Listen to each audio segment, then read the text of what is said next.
Say, assalamualaikum. Say, assalamualaikum. Say, assalamualaikum. Say, waalaikumsalam. Waalaikumsalam. Waalaikumsalam. Halo, assalamualaikum, soleh-solehah. Kembali lagi dengan Ustazah. Tidak terasa, hari ini kita sudah memasuki tanggal 21 di bulan Ramadan. Tandanya kita sudah melaksanakan puasa selama 20 hari. Dan hari ini adalah hari ke-21 kita melaksanakan ibadah puasa. Ustazah harap Ananda soleh-soleha dapat menyelesaikan puasa 1 bulan penuh ini sampai dengan maghrib ya. Amin ya Allah ya Rabbal Alamin. Tetap semangat soleh-solehah. Di video pembelajaran kali ini, Ustazah akan menjelaskan materi tema 8, subtema 4, pembelajaran 5 dan 6. Tetapi sebelum pembelajaran dimulai, alangkah lebih baiknya kita berdoa terlebih dahulu. Sikap berdoa, siap, tangan diangkat, kepala ditundukkan. Berdoa mulai. Bismillahirrahmanirrahim. Rabbi zidni ilman warzuqni fahman. Amin. Mudah-mudahan setiap proses pembelajaran Anda selalu diberikan kemudahan juga kelancaran ya. Selanjutnya, Ananda soleh-soleha masih ingat apa ini? Ya, Ananda hebat. Ini adalah lambang negara kita. Lambang negara Indonesia yaitu Garuda Pancasila ataupun burung Garuda. Pada burung Garuda terdapat perisai yang menyantumkan bagian-bagian dari lambang pada Pancasila. Pancasila itu ada 5 sila. Yang pertama dapat kita lihat ini gambar bintang yang menunjukkan sila pertama Pancasila. Lalu sila kedua dilambangkan dengan rantai, sila ketiga dilambangkan dengan pohon beringin, sila keempat dilambangkan dengan kepala banteng, dan sila kelima dilambangkan dengan padi dan kapas. Itu adalah lambang negara kita beserta lambang-lambang dari sila Pancasila. Kita akan belajar muatan PPKN yaitu tentang pengamalan sila pertama Pancasila dalam kehidupan sehari-hari. Silakan Ananda buka buku paketnya pada halaman 182 yaitu pembelajaran 5 ya. Simbol sila pertama Pancasila adalah gambar bintang bersudut 5 yang terletak di bagian tengah. Makna sila pertama Pancasila adalah bangsa Indonesia percaya kepada Tuhan sebagai pencipta alam semesta. Nah, selanjutnya pengamalan sila kedua Pancasila dalam kehidupan sehari-hari. Dalam kehidupan sehari-hari, kita juga saling menolong antar teman. Saling menghargai dan saling menolong antar teman merupakan wujud pengamalan sila kedua Pancasila yang dilambangkan dengan rantai. Setiap manusia mempunyai kedudukan yang sama. Kita harus saling menghargai antar teman. Dalam kehidupan sehari-hari, kita juga saling menolong antar teman. Saling menghargai dan saling menolong antar teman merupakan wujud pengamalan sila kedua Pancasila. Pelajar merupakan generasi penerus bangsa. Dalam kehidupan sehari-hari, kita wajib menciptakan kerukunan. Rasa persaudaraan perlu ditumbuhkan di lingkungan sekolah. Apabila terdapat perbedaan, kita harus mendahulukan kepentingan bersama. Dengan demikian, kita pun dapat menerapkan rasa cinta tanah air dan bangsa karena selalu menjaga persatuan di lingkungan kita. Menjaga persatuan di lingkungan sekolah merupakan pengamalan sila ketiga Pancasila. Sila ketiga Pancasila itu dilambangkan dengan gambar pohon beringin. Selanjutnya, kita akan belajar muatan matematika tentang membaca data pada diagram gambar. Sebelumnya, kita sudah belajar dan membaca data pada diagram. Seperti yang sudah dijelaskan sebelumnya bahwa diagram itu bermacam-macam. Nah, ini adalah salah satu contoh dari diagram yaitu diagram gambar. Diagram gambar adalah diagram yang menggunakan gambar untuk menyatakan suatu data. Satu gambar dapat mewakili satu atau lebih data. Perhatikan contoh diagram gambar tentang banyak tanda kecakapan khusus yang diperoleh 5 anggota pramuka berikut. Ini diagram gambar ya. Nama siswanya ada Beni, Dedi, Komang, Fitri, dan Dina. Dan di sini terdapat banyak tanda kecakapan khususnya. Dapat dilihat di sini keterangannya. Satu gambar bintang itu mewakili satu tanda kecakapan khusus ya. Jadi, dalam diagram gambar ini diperoleh informasi sebagai berikut. Yang pertama adalah Beni dan Dina memiliki 4 tanda. Beni dan Dina memiliki 4 tanda. Selanjutnya, Dedi memiliki 2 tanda kecakapan khusus. Lalu, Komang dan Fitri masing-masing memiliki 3 tanda kecakapan khusus.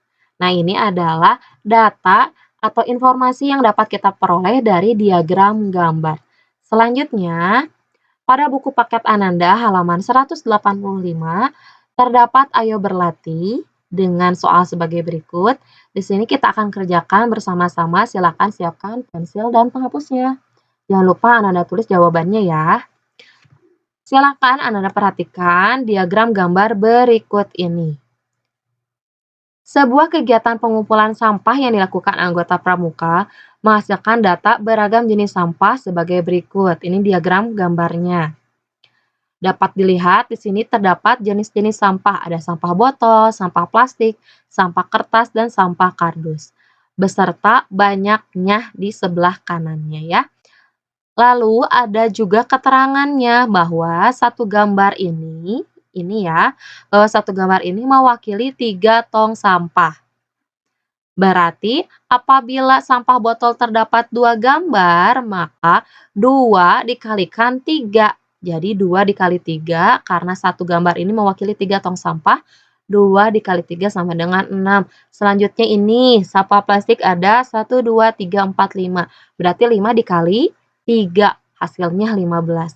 Lalu sampah kertas ada 1, 2, 3, 4. Dikali 3 lagi, 4 dikali 3, 12. Lalu yang terakhir ada sampah kardus. Sampah kardus ada 3, berarti dikalikan berapa? Dikalikan 3 juga. 3 dikali 3 adalah 9. Sekarang kita akan menjawab pertanyaan dari nomor 1 sampai dengan nomor 5. Silakan Ananda simak dengan baik dan Ananda tulis jawabannya pada buku paket Ananda. Yang pertama adalah, apa jenis sampah yang paling banyak terkumpul? Yang mana? Dapat Ananda lihat pada diagram gambarnya. Kira-kira sampah yang banyak terkumpul yang mana? Good, sampah plastik. Boleh tulis di sini sampah plastik. Selanjutnya yang kedua, apa jenis sampah yang paling sedikit terkumpul? Lihat yang paling sedikit yang mana ya? Ini ada 2, 5, 4, 3. Berarti sampah botol yang paling sedikit. Boleh ditulis sampah botol.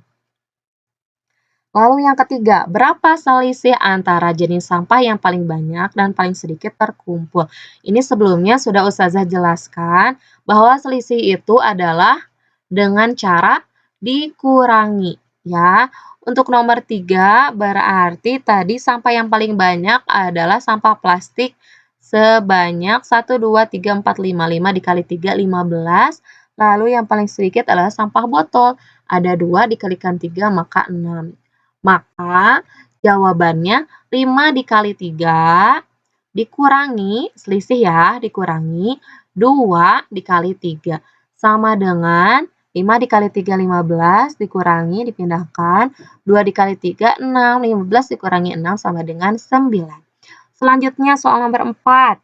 Berapa jumlah sampah plastik dan sampah kardus yang terkumpul?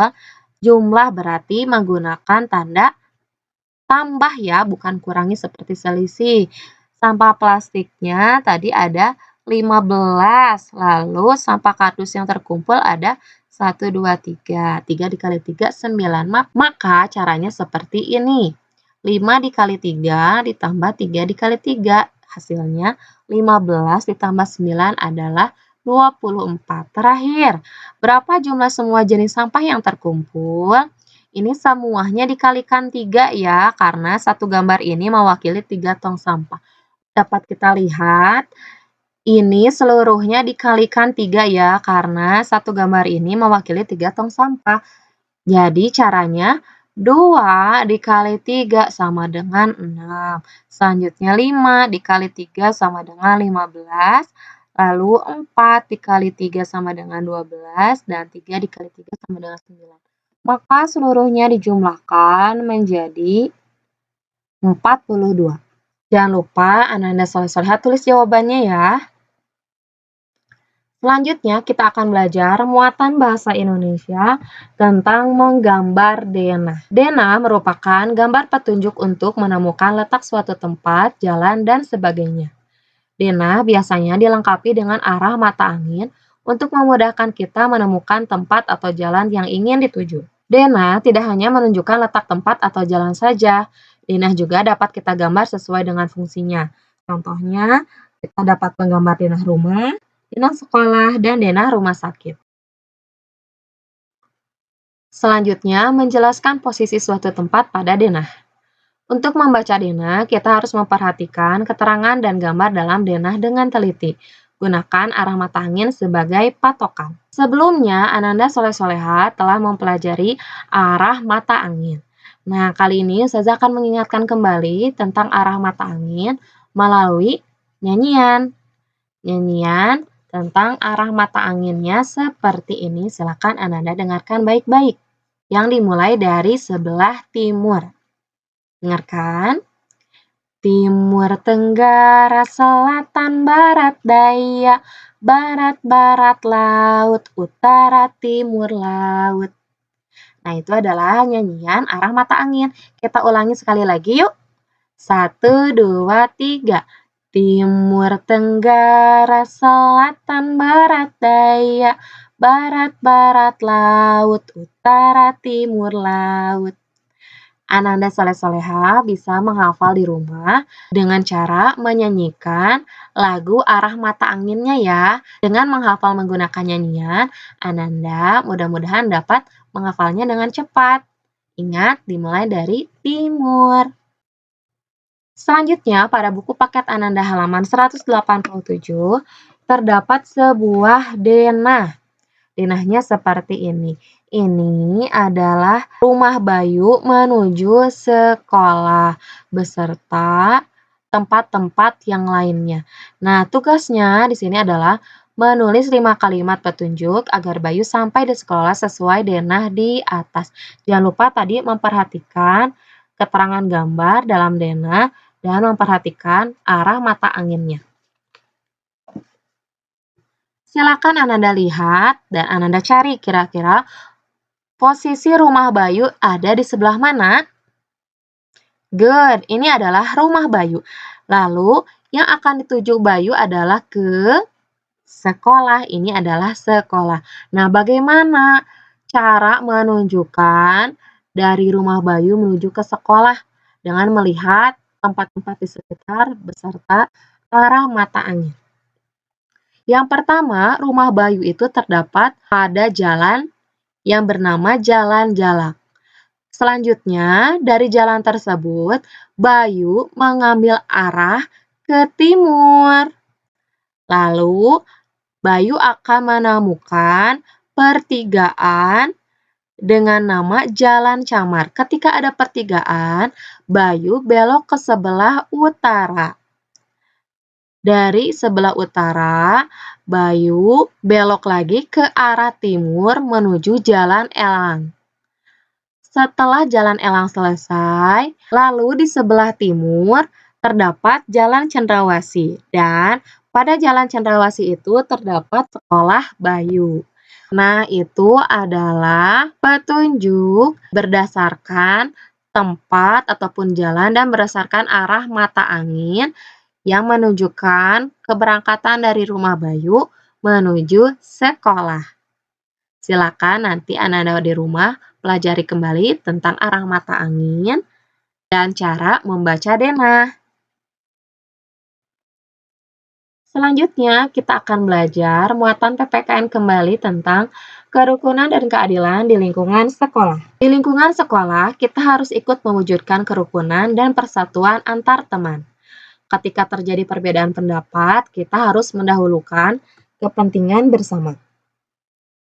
Masalah yang ada dapat kita selesaikan secara bersama dengan musyawarah untuk mencapai mufakat. Pengambilan keputusan dengan cara musyawarah untuk mencapai mufakat tersebut sesuai dengan pengamalan sila keempat Pancasila, yaitu kerakyatan yang dipimpin oleh hikmat, kebijaksanaan dalam pemusyawaratan perwakilan. Sila keempat itu dilambangkan dengan gambar kepala banteng. Nah, jadi makna sila keempat Pancasila itu adalah ciri khas bangsa Indonesia yang menyelesaikan masalah bersama dengan musyawarah untuk mencapai mufakat yang dilambangkan dengan kepala banteng. Keadilan dapat dicapai bila kita menjaga keseimbangan antara hak dan kewajiban. Keputusan yang diambil dari musyawarah harus memberikan keadilan bagi kepentingan bersama. Keadilan dapat dicapai bila kita menjaga keseimbangan antara hak dan kewajiban. Mewujudkan rasa keadilan di lingkungan sekolah merupakan pengamalan sila kelima Pancasila yang dilambangkan dengan padi dan kapas. Nah, selanjutnya ada tugas yang perlu Ananda kerjakan, yaitu mengerjakan latihan soal yang ada di buku pena halaman 188 nomor 1, 2, dan 3 dengan soal sebagai berikut. Silakan nanti Ananda kerjakan latihan soalnya. Jangan lupa Ananda baca terlebih dahulu materi yang terdapat pada buku paketnya atau dari penjelasan yang barusan Ustazah sampaikan untuk mengisi soal-soal berikut. Selanjutnya, kita akan kembali lagi belajar muatan matematika tentang menyajikan data dalam bentuk diagram gambar. Untuk menyajikan data dalam bentuk diagram gambar, perhatikan langkah-langkah berikut. Langkah yang pertama adalah tentukan banyak setiap jenis data. Langkah kedua, tentukan gambar yang sesuai untuk mewakili data. Langkah yang ketiga, tentukan banyak data yang akan diwakili setiap gambar.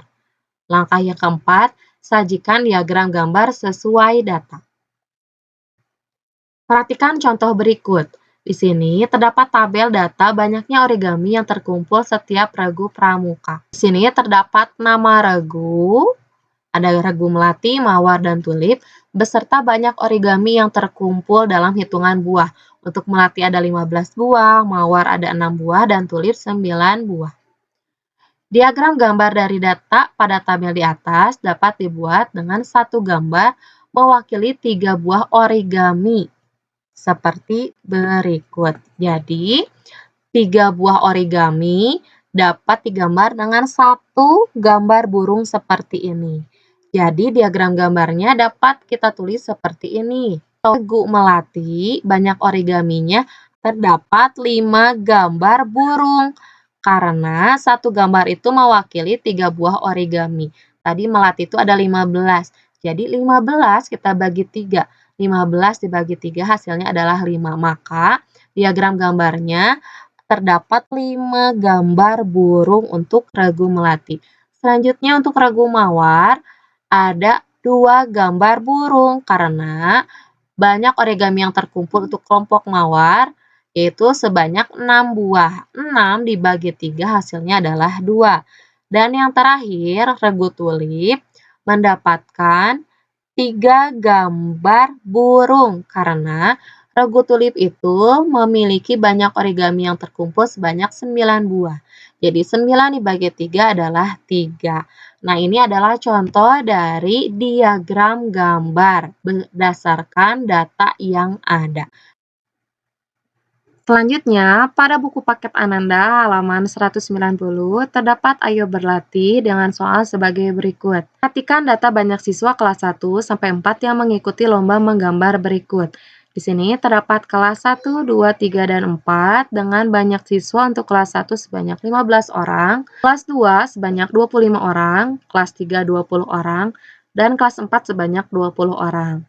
Lengkapilah diagram berikut sesuai data di atas, gunakan gambar emotikon senyum untuk mewakili 5 siswa. Jadi, di sini kita akan menyantumkan atau membuat diagram gambar yang disesuaikan dengan data di atas. Data yang ini ya.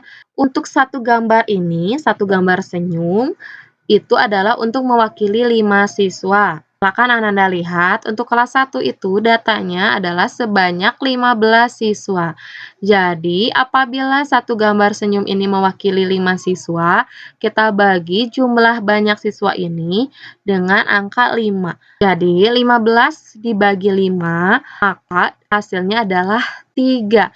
Jadi, banyak siswa yang di sini untuk gambar senyumnya kita cantumkan sebanyak 3. Selanjutnya, untuk data kelas 2 terdapat 25 orang untuk banyak siswanya. Lalu, apabila satu gambar senyum itu adalah mewakili 5 siswa, berarti angka 25 dibagi 5. 25 dibagi 5 adalah 5. Lalu, untuk kelas 3 datanya adalah sebanyak 20 siswa. Apabila satu gambar senyum mewakili 5 siswa, maka 20 dibagi 5. 20 dibagi 5 yaitu 4. Dan untuk kelas 4, banyak siswanya juga sama seperti kelas 3 yaitu sebanyak 20 orang. Maka 20 dibagi 5 maka hasilnya adalah 4.